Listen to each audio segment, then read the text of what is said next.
I'm often asked how I've been able to sustain a viable massage therapy practice for 42 years now, and my answer is that I am still curious.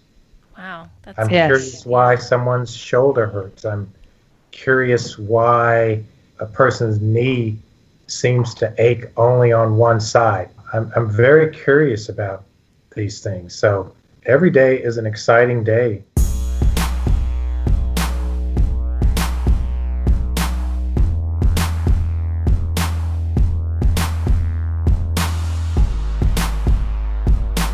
Welcome, guys, to the Integrate Yourself podcast with Allison Pillow and Maya Gottlieb. Today we have an especially great guest. His knowledge, his background, everything that you ever want to know about him is incredible. I had the pleasure to meet him in a workshop in Atlanta. He came from Texas over to see us at the Georgia Massage School. His name is Benny Vaughn. The Massage magazine actually gave him and recognized him as the 50th most influential professionals of hands-on soft tissue therapy in the world over the past 100 years. Wow. So just to say an understatement about what his credibility and his knowledge base. He graduated from the University of Florida College of Health, Human Performance with a degree in health and education and a specialist in certification in health promotion and wellness. He is a certified athletic trainer, a certified strength and conditioning specialist, and a board-certified therapeutic massage and bodyworker practitioner. Out of the 42 years of massage therapy experiencing, treating athletes, fitness enthusiasts, and active adults, he's known internationally as an expert in assessment, treatment, care of athletic-related soft tissue dysfunction using manual technique. He has been a lecturer for professional wellness and therapy conferences all over the United States, Australia, Ireland, Japan, Spain, and Russia. His service to the Olympics has been amazing. He was also the program manager for the Athletic Medical Services and member of the sports medicine staff for the USA Track and Field. His current operations in Athletic Therapy Center in Fort Worth, Texas, and he also teaches continuing education. You can find him at www.bennyvaughnworkshops.com. And that led me back to how I met Benny Vaughn. Benny Vaughn was an incredible teacher for me in terms of what I learned in a short time in November. He actually took the class in a well-rounded understanding of how to help people. And one of the things I took away from that workshop was I can always say to somebody, I can help you with that. The importance of touch, but why certain modalities work for certain people, and why it kind of gives everyone an understanding that it's preventative medicine, and it keeps helping people find ways to be their own authority and help themselves.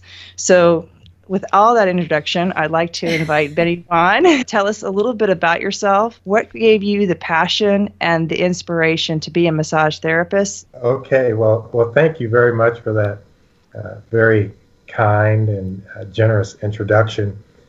And as I listened to you introduce me, it made me realize that I've been doing massage for a very long time. 42 years now, and I still go to my office and see on average 7 clients a day, and I schedule my day in 90-minute blocks, and there are some days where I will see 8 clients because I leave front end and back end for emergencies or situations where seeing the person sooner rather than later is the most prudent way to a solution to reduce or resolve pain or any of the challenges they may be having. 42 years I've been doing massage therapy, and the reason that I do massage therapy is when I got involved in massage therapy in 1974, it was very apparent to me early on that touch was a very powerful vehicle. And that touch was a very powerful vehicle to help people make change. to make change away from pain, to make change towards better relationship with gravity and movement, and a powerful vehicle to send a message of care and compassion. So that interested me quite a bit. And it interested me from a athletic performance standpoint, but it also gave me great curiosity about its role in human performance in daily life, just living life, and what we can do as human beings to live life fully. When I was in college, my degree is in health education from the University of Florida, and I graduated from the College of Health and Human Performance. And one of the classes I had was in psychology. I think we're all required to take psychology courses your first 2 years of college. And I just remember studies that were done with rhesus monkeys on touch deprivation. And the difference in the development of these animals where they had touch from the parent and those who had less touch from the parent. And the growth rate was affected, the intelligence of the animal was affected, and the general demeanor of the animal was affected. Fast forward to the Touch Research Institute at the University of Miami Medical School and the research work that Tiffany Fields did, where they worked with premature infants and looking at the role that touch played in improving the body weight gain of these premature infants. And body weight gain is a marker that's used in medicine to determine the progressive improvement of a state of health for that individual. Premature infants were a great study because here's a very, very controlled environment with these infants often struggling to survive, where you know exactly how much nutrition they're receiving, you know exactly what that nutrition element is, you know what their sleep patterns are, you know what their blood pressure, their heart rate, everything is being monitored. And the research that was done at the Touch Research Institute at Miami Medical School demonstrated that those premature infants who had an opportunity to be held more, to be touched, to be stimulated on their skin, that their body weight gains improved dramatically over those premature infants who had less touch. And that was significant to me. And when you look at Ashley Montague's book on touching and the role of child development with touching and stimulating the skin, it became clear to me that the role of the massage therapist in a human society and in an animal society in general was significant as technology began to expand into every aspect of our lives. And there was a book that was published in the 70s called Megatrends, and the author was forecasting and predicting what was coming in the future. And I remember reading about this concept of cell phones and mobile devices, and I thought that's pretty Star Trek-ish. Yet you see where we are now. Yeah. Right. But one of the comments the author made in Megatrends was that as technology began to grow and expand into every aspect of our lives, so would the need for touch, because that's the human connection. Now with the role of artificial intelligence, when I visit people and they're sitting in their living room and I hear them shout out, "Alexa, what's on TV at 7 p.m.?" And then there's a response. I'm like, that's weird. Yeah. What? Yeah. I mean, so I just think massage therapists will be the connection for citizens to feel human, to remain human, and to still have the human experience. And to have the human experience, you must have touch. And I believe that we are living in a society where there are more humans, especially adults, who are living in a touch-deprived existence. Wow. And those individuals become clients of massage therapists not because they have a rotator cuff injury, not because they have a pulled hamstring, not because they have a bad hip, but they simply need touch. And intuitively, they know this, but they may not be able to put it in words. So they just simply say, well, I'm going to get a massage today. I get a massage every week. It really helps me out. And they may not be able to explain to us how it helps me out, but what they know intuitively and what the human body and the human mind knows intuitively is that touch from other human beings is a necessity for the survival and the evolution of humankind. And with this advent of artificial intelligence and all this other digital world, social media, the massage therapist is going to be a major player in helping humans remain human. Oh, that's wonderful that you say that. Really it's amazing. True. Yeah, I've never thought about it like that, but that makes so much sense, actually. And I can see how we're going to, as people even don't know how to really relate to each other on a social level, even as we get more technologically savvy with everything. Yeah, I can imagine that's true. Like, we're not going to be, having much contact with each other. There's not much human touch involved anymore, right? Even like what we're doing now, like we're not really close to each other. So that we're really far away, actually. But the fact that we can do this is amazing. But yeah, I agree with you. I think there is going to be a big need for that, and I don't think a lot of people realize how healing touch can be and how dysfunctional it can be if you don't have that in your life too. So that's a great point. So the science talks about the tropic effect, which is basically where the brain activity is stimulated by the sensory motors information to the brain, and how often the brain will then send information to the muscles and the tissues for their growth and healing.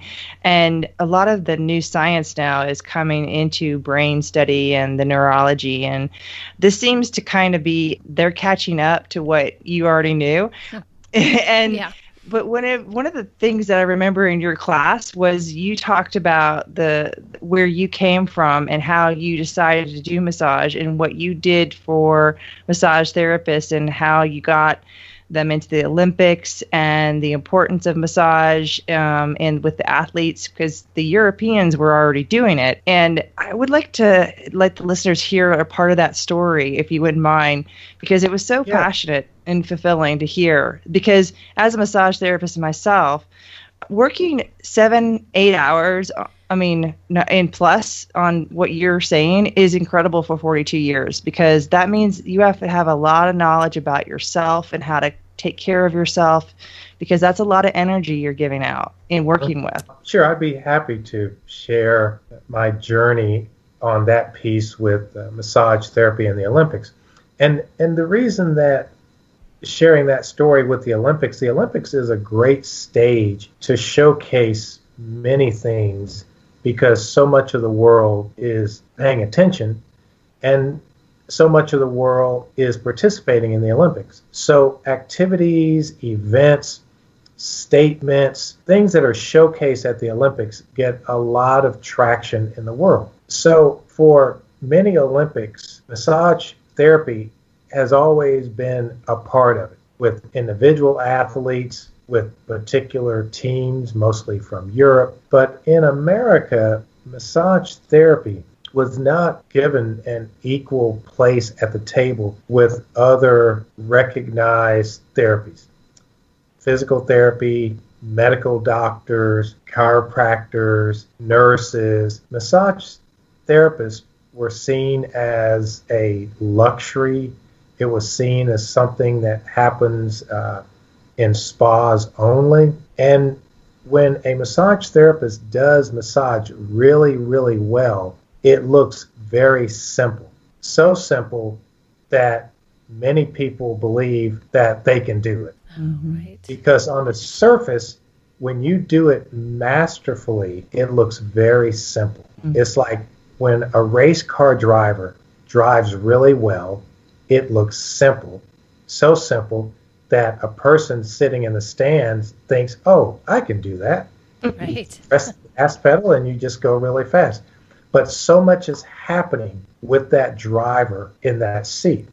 The same is true for massage therapy. So much is happening with that massage, with that touch. But because it looks simple, many other professions in healthcare and medicine discounted massage as a profession because anyone can rub someone, and that doesn't discount the effectiveness of it. But when it comes to working with athletes, and certainly in an Olympic Games, what I discovered is that it was more about political misunderstanding or not knowing the amazing enhancement for athletic performance that massage therapy can provide. And there were those in other professions that had this notion that massage therapists didn't have enough knowledge, whatever that is. And so I felt that it was really important that massage therapists be included as an equal credentialed partner with other healthcare providers to provide needed care at an Olympic Games. And part of that comes from the fact that the two most requested services at the United States Olympic Training Center in Colorado Springs is massage therapy and chiropractic. That makes sense. It just makes sense to me that if this is what athletes are asking for, if this is what athletes at a world-class level are requesting, there must be a positive reason for this. Yeah. And the argument that I had frequently early in my career with athletic trainers and physical therapists and chiropractors, the argument that I had repeatedly was that, well, Benny, all it does is make you feel good. Wow. Makes you feel good. Imagine what you can do if Right. you feel good. All But it this- does. That's a big and this was the argument that I got repeatedly, mostly from athletic trainers and physical therapists. Well, it just makes you feel good. Wow. Yeah, well, But isn't that everything, though? I mean, that's kind of what I think. so imagine an athlete walking up to the line in track, or getting up on the blocks in swimming, or preparing to play beach volleyball, and they're feeling good. My guess is that their performance is likely to be better. Yes. And so what if all it does is make them feel good?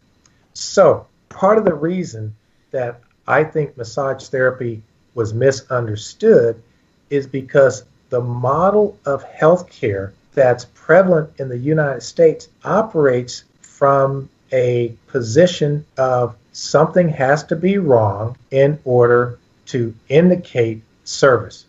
So if you fracture a bone, sure, you need to see an orthopedic surgeon and have something done. If you are a post-operative patient and your muscles are now weak because you have atrophy because of disuse from the surgery, you have to see a professional to strengthen that again. So the model was that something always had to be wrong that we had to fix. Along comes massage, and a person can get a massage and not necessarily have a specific concern. Nothing's broken, nothing's painful, nothing is restricted, but I want a massage because when I have a massage, when I have that experience of touch, it allows me to be a fuller, more creative, and better performing human being. And that's what happens before track and field events when we massage athletes with USA track and field, they feel better before they go out there. And they don't get on the massage table with anything wrong, so to speak. They just want to perform better. So that's what we do. So back to Atlanta.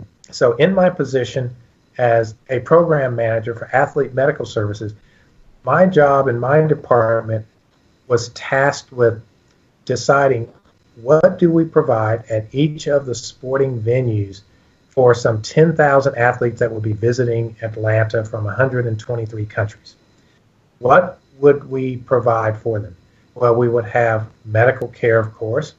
We would have dental care. We had optometrists for eye care. We had everything that was necessary.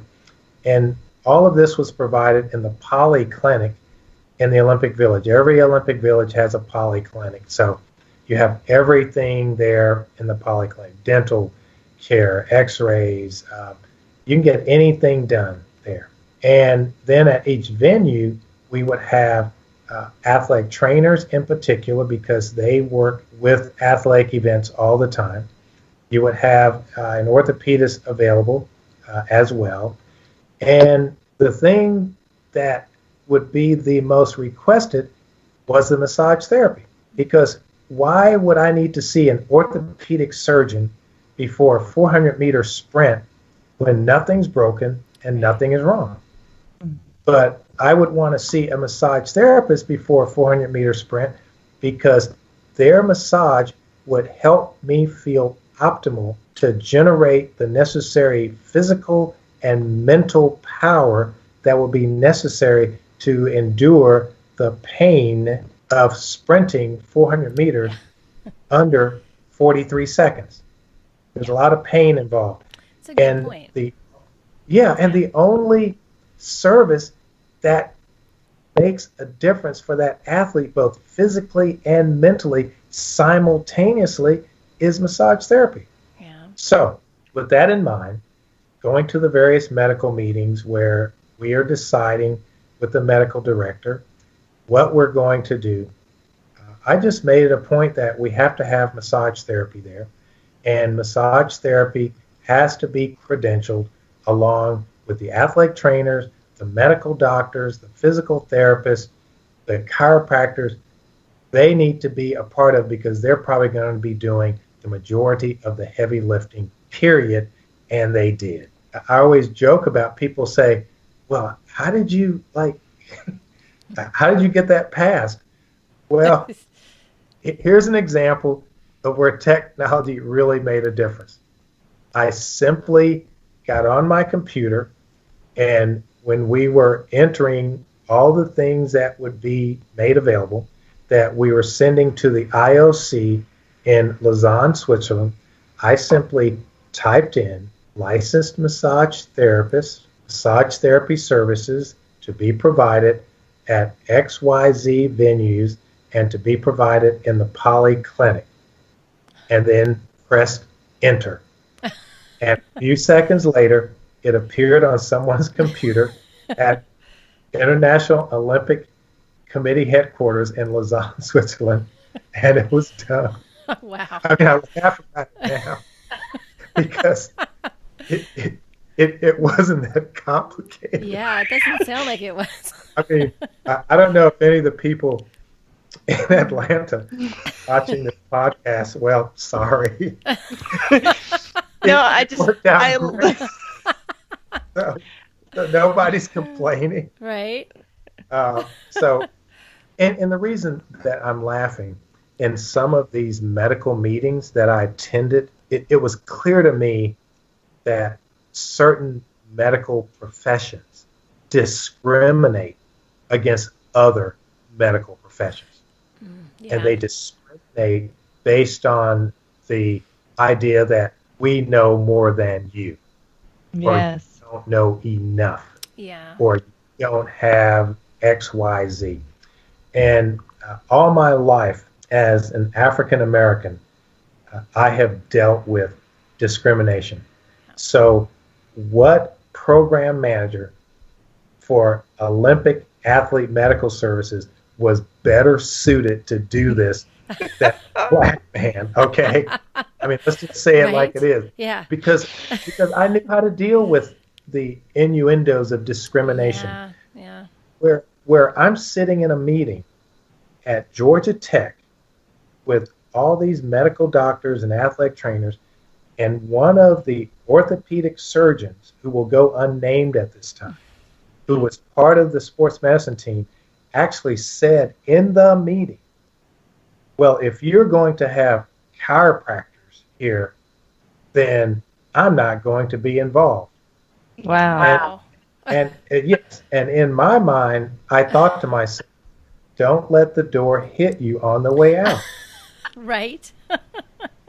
Okay, that's the sort of discrimination that I'm talking about in healthcare and in medicine. It's discrimination against other providers, and that discrimination occurs because those providers don't understand what we do. So it's on us to educate them about the efficacy of massage therapy, of touch in general, and the important role that it plays in a model that is only driven by something has to be broken in order for us to engage that person. Massage therapy is the one profession where you can see people when something is broken, so to speak, or when everything is working fine and we simply want to optimize that performance potential. We are the only profession that can operate on both sides of that model, which I think is pretty incredible, and massage therapists should think about that more often. We are the only profession that can do that. We can operate both sides of the fence. You cannot go see an orthopedic surgeon and not have anything wrong. I mean, could you imagine going to an orthopedic surgeon's office on a clinic day, and you sit down in the exam room, and the orthopedic surgeon says, "So, what's wrong?" Nothing. Is anything broken? I just want to feel good. Is your rotator cuff intact? Is your hamstring torn? Is your ankle sprained or broken? Nope. Yeah. Okay? So they play an important role when that happens. But the majority of what people every day deal with are these minor musculotendinous fascial challenges that do not require medical attention, but they are situations that interfere with the performance potential of that active individual. So they can still go out and run, but they're maybe not running at their potential because the hamstring doesn't quite feel right. Yeah. Massage therapy can help that. Yeah. So that's how massage ended up for the first time in Olympic history as an officially credentialed provider with all the other providers to give care to those athletes who warranted it. And from that point on, it's been a big part of the services in the Olympic Village in every Olympics since then. It happened in 2000 in Sydney. The Australian Massage Association drove that boat. In 2004 in Athens, George Kousalias, who ran the Core Institute in Tallahassee, Florida, a great massage therapy and bodywork training facility, he was a co-director that headed up an international massage therapy team that provided thousands of massages in the Olympic Village in Athens. We had the same thing in Beijing in 2008 in the Olympic Village, again in 2012 in London. And these are all Olympic games that I've been involved with. And so to see the evolution of those massage therapy services included as officially credentialed, I'd like to think that making that happen at the 96 Summer Olympics in Atlanta helped in part to continue that acceptance by other medical professionals of the importance of massage therapy. Yeah. So there's Thank you. Yeah. That's great. Yeah, I think it's very important. It's becoming more important, even more widely accepted. You can tell with a lot of the health insurance companies are actually covering massage therapy now, which is amazing, and it's a great acknowledgement to that profession as a preventative healthcare method. Yeah. I just simply love the story because the simple moment of just typing something in changed the impact of what massage therapy meant for the whole United States. Amazing. Like, like we were behind on knowledge, and all of a sudden we caught up in like 2 seconds of just those letters being typed on your computer. Yeah. Like, and it seems to kind of bring hope to my mind that, the struggles that we go through when any kind of change seem like there's so many steps to get to that one small change. But that is a signal of like, there's always a moment that you'll just instinctively remember the change happened. And, massage therapists, have such a wide range of influence, but I don't think we really get that knowing until you've gotten experience in that. And as we've seen, and I say it from my own experience, I've seen the change with all the spot envies and the things that are out there that kind of make it a little less impactful from my point of view, because I think it gets kind of droned out when there's only no inspiration. So like one of the things that I really said again, I'll say again, is that you give inspiration based on the fact that your evolution from coming from the 60s and going into like when massage therapy was deemed a spiritual awakening of some sort, or where, people were just, making everyone feel good, to the science now that's catching up to this knowledge of why it's so important. Like if you really see that evolution is great, like it is an incredible journey for that field. And so now I want to talk a little bit about how you are creating that inspiration into continuing education courses that you are providing in your hometown of Fort Worth, Texas, and what is upcoming for you in terms of where you think massage therapy is going to continue to grow. See, I think massage therapy is a vehicle, and it's a vehicle that massage therapists can use to deliver hope to individuals who are challenged with pain, individuals who are suffering from restricted movement, individuals who are challenged with people not believing them about what they are experiencing. When you look at the current opioid epidemic that is so published now, and you hear about on newscasts, you read about in newspapers and magazines, this situation of how many Americans have been managing and treating pain with medications that are addictive and destructive over time. And looking at this has given me inspiration that massage therapists can play a big role in this whole deal. Pain is a big part of what many people suffer from on a daily basis. And touch as a vehicle to give people hope that change can be achieved is a powerful, powerful medicine. So massage therapy is a vehicle to deliver hope. And when people have hope, people get better. People respond to various therapeutic interventions if they have hope. And the opposite of hope is despair. And despair is not a place that any human being wants to be. It's an unpleasant place to be. So if you can give someone hope, you give them an opportunity to get better. And massage therapists are in the best position to do that because of the closeness that our work entails.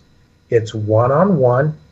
It's just you and that client in that space together, working together to achieve a balance that that person is seeking, and you as a massage therapist are helping to guide them. With this opioid epidemic that's happening in the country now, I just think massage therapists are in a great position to make this change. What I teach and try to impart to massage therapists is that it's not about technique, it's about strategy. What's the strategy of your massage session? Right. What's the strategy that will make a difference for that person? And in the end, giving them hope allows their body's immune system and all the physiology that's there to work optimally. And part of that begins with the massage therapist simply believing the client. So if the client tells you, my back hurts, my knee hurts, my foot hurts, my neck hurts, and you believe them. So many people are just simply not believed in the medical profession. And why is that? Yeah. Because they operate from a Fixit model. And here's typically what I will see in my clinic. Well, Benny, I've seen an orthopedist. I've been in physical therapy for 3 months. MRIs are negative. X-rays are negative. Bone scans negative. They can't find anything wrong, but I still hurt. And so what happens is that they get put into a system of doing physical therapy, and at the end of it, not all cases, but many cases, the person says, well, I still feel the same. I still hurt. And because there isn't any definitive diagnostic material to support that, then the patient is simply told, well, it's all in your head, as if somehow your head is not part of who you are, Right. or part of your body. Yeah. And I hear this all the time. Well, it's just in your head. Well, that's part of me. Yeah. Mm-hmm. Yeah. Yeah. Yeah. What does that even mean, right? That's, Yeah, I know. I just, and that was the argument I used to get all the time, second only to, well, Benny, just makes them feel good. And then the second was that, well, it's just in their head. Well, as long as it's not doing them any harm, so what? Right. So what I try to do is inspire massage therapists to understand that their massage therapy is a vehicle to deliver hope, to give people hope. And it is a way to deliver care and compassion. And care and compassion for the massage therapist simply means when you ask that client questions about where do you feel pain, where do you feel tightness, where do you feel soreness, what brought you here today, and then to simply believe them.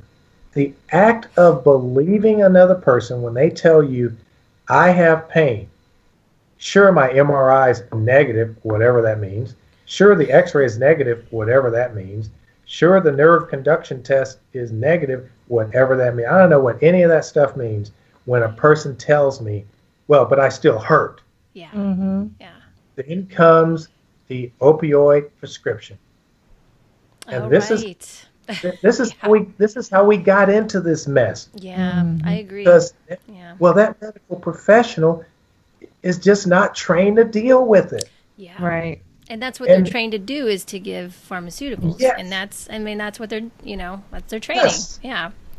Because if nothing is clearly broken, well, what else is there left for me to do? Well, I can write you a script. What I would say to all the medical professionals who might be within the sound of my voice right now, I sound like one of those 1950s radio people. You are within the sound of my voice. Here's what you should do.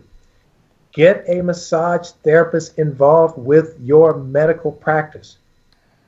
All you have to do is go back and look at Hippocrates, who created an oath that all of the medical professionals aspire to. Above all else, do no harm.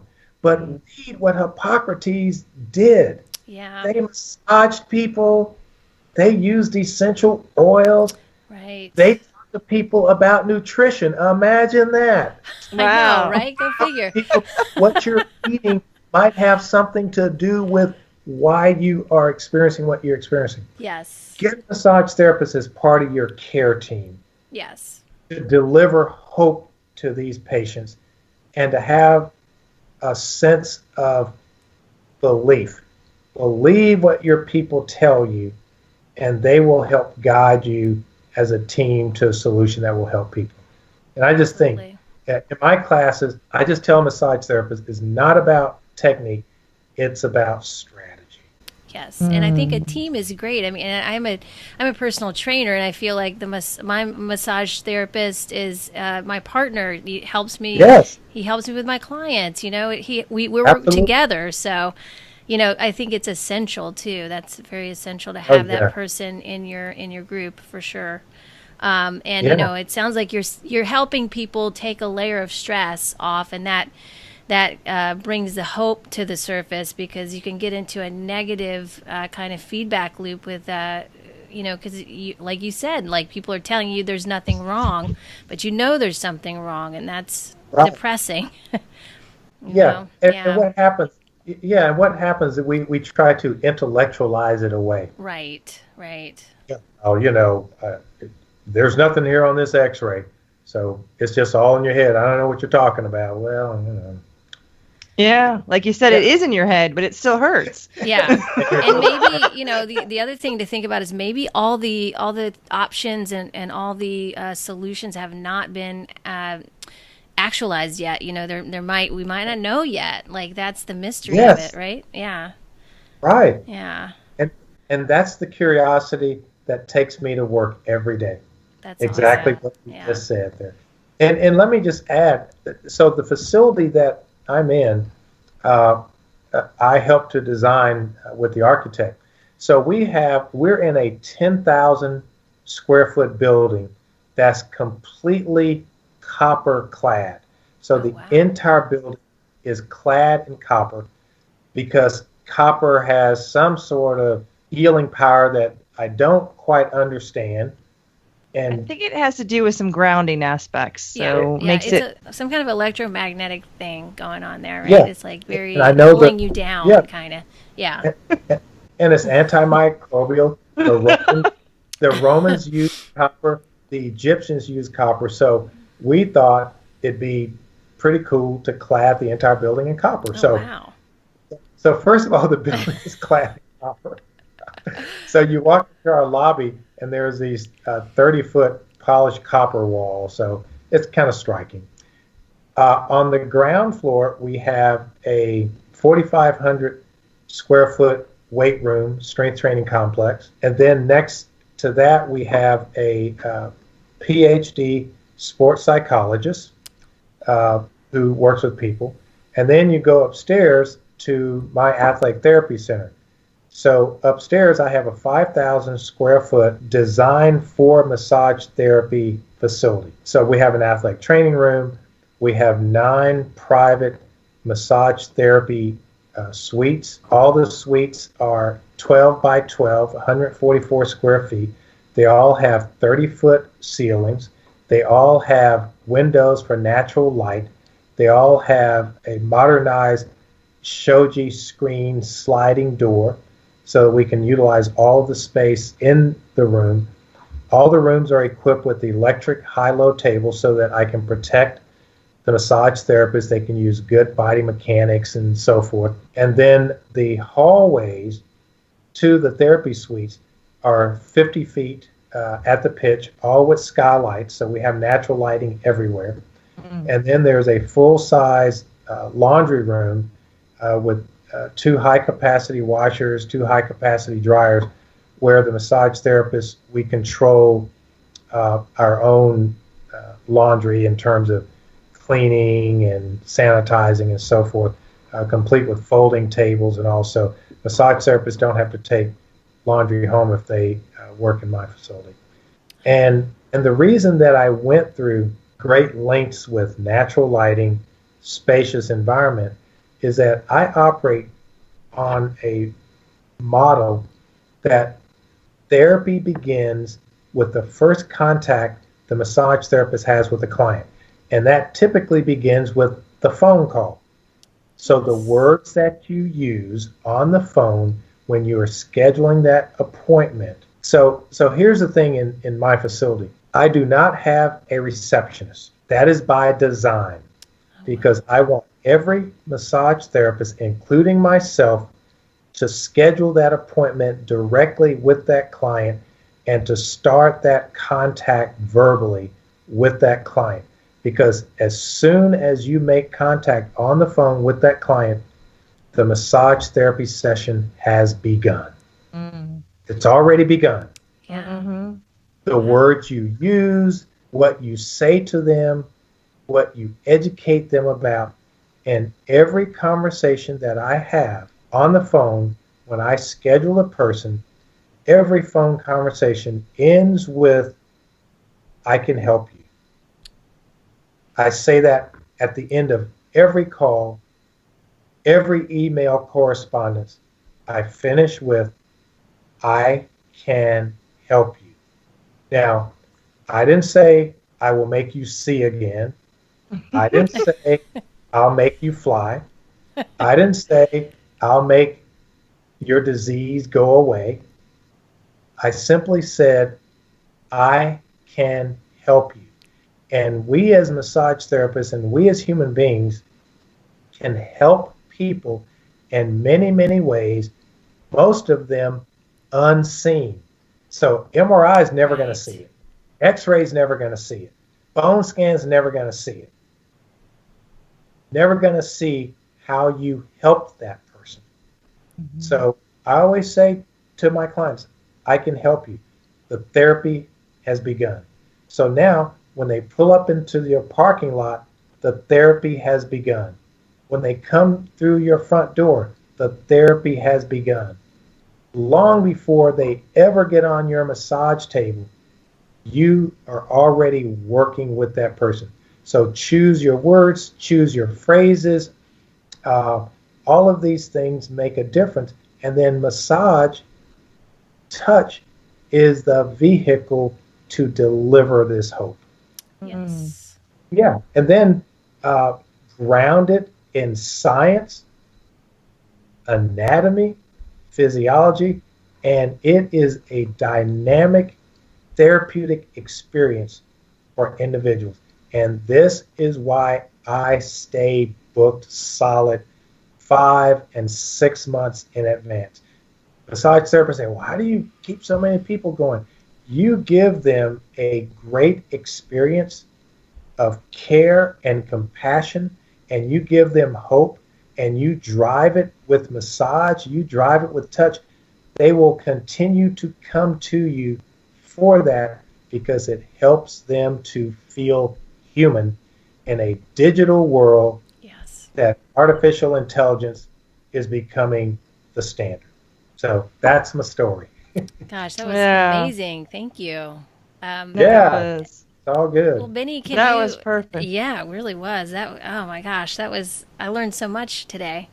Can you tell our audience where they can find you and the best way to contact you, and if they want to work with you or find out more about what you offer? Yes, I'm kind of a peculiar teacher on that. So only recently have I made it easier to find me. Many years I didn't have a website, and that was intentional. But with pressure from some of the millennials who work with me, who are massage therapists, and wife who has a PhD in exercise physiology, who is pretty modern and knows technology. I finally have reached the point where I have a website now where people can reach me and email me. See, before, my whole deal was massage therapists who wanted to find me, who really wanted to find me, they would find me. Yeah. That's amazing. So it was my own vetting process. But now, I'm 66 years old. I've got to get with the program. So I have a website. Well, you don't just have one, you have two, and I'll repeat Yes. them. One of them is www.bennyvaughntherapy.com, where you can reach and see the beautiful pictures of the facility that he spoke of.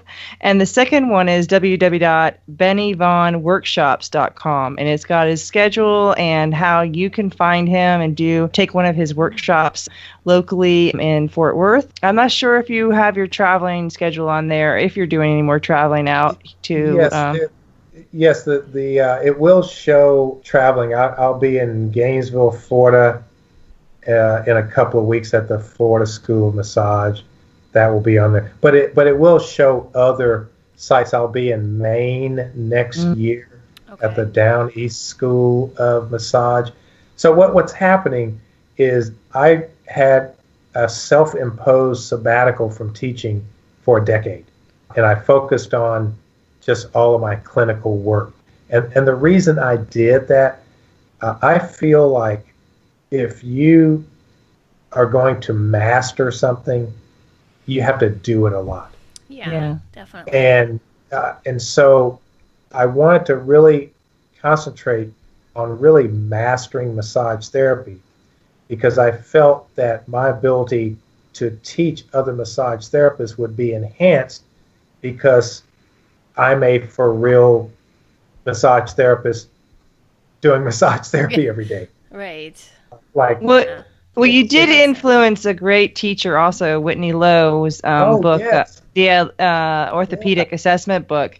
All that, if I say this correctly, I hope, is that it is all your collection of work that Whitney kind of combined and worked and made his own. But that is being taught in certain schools of massage. Oh, yeah. So you have influenced, whether or not you've been on the lecture tour or been on the around the world, people have been studying this book and changing massage therapy in such a different way, because it's helping distinguish clinical work and helping people understand what the assessments are doing to help the massage therapists help work with other fields. So influence-wise, you've done a great service to the world of massage therapy and the world in general. So we definitely appreciate that book. Yeah, well, and let me just say, thank you for reminding me of that. There's a lot of people in massage therapy education over time that started out as students of mine, which I find interesting. So here's some factoids. So Paul St. John of Paul St. John Neuromuscular Therapy fame was a massage student of mine. George Kuselius, who started the Core Institute, was a massage student of mine. Whitney Lowe, who, of course, the Orthopedic Massage Education and Research Institute. Scott Lamp, who wrote the book with Patricia Benjamin on sports massage, was a student of mine. All of these folks studied in the classroom with me to become massage therapists, and I hope that I inspired them enough, and apparently I did for many, to go on and expand that tree. And that was always one of the things that I felt like I could contribute, because Whitney Lowe is a better writer than I am. And so my job was to inspire him to, because I recognize his talent straight away. Yeah. I mean, we're very thankful for that book. It's very, very amazing. Yeah. Mm-hmm. Yeah. He started out taking my sports massage workshops in Atlanta, and it was clear to me when he took the course for a second time that he was serious. So I invited him to come down to Gainesville, Florida, and spend some time with me at the athletic department, and then I encouraged him to get a job with the Emory Sports Medicine Orthopedic Center. So it's all good. So yeah, I'm trying to inspire the profession, and here's the key: if we add science to what we do, it will enhance your intuition. So this idea that intuitive massage or intuition is some random series of events.